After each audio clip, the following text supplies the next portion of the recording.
ঘটক সাহেব, তাহলে মেয়ের ডিটেলটা একটু বলেন তো শুনি। মাইয়ারা 3 বোন, 2 ভাই। আর্থিক অবস্থা মোটামুটি বালা। ঢাকার মধ্যে 3 তলা বাড়ি আছে। তোমার চলবো? যদি চলে তাহলে গল্প করি। হ্যাঁ ঘটক সাহেব, আমার তো চলবো, কিন্তু যৌতুক কতগুলা দিব আপনি শুনছেন নি?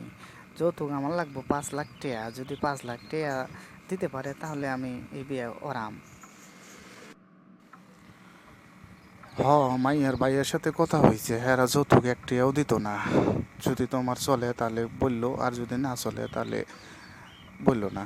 আর তুমি যে যৌতুক চাও তাতে তোমার ভাগ্যে সোয়াওয়ালা মাইয়া ছাড়া বনতো না। যদি সোয়াওয়ালা মাইয়া চলে তাহলে আমারে বললো। কেমন?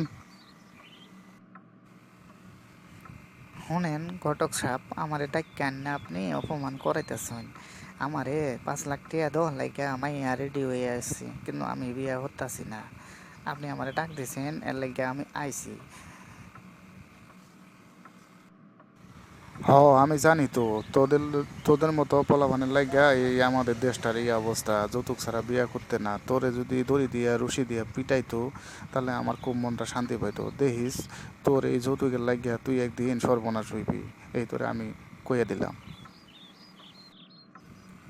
শুনেন ঘটক সাহেব, আপনার বড় বড় লেকচার আমার আগে মারাইয়েন না।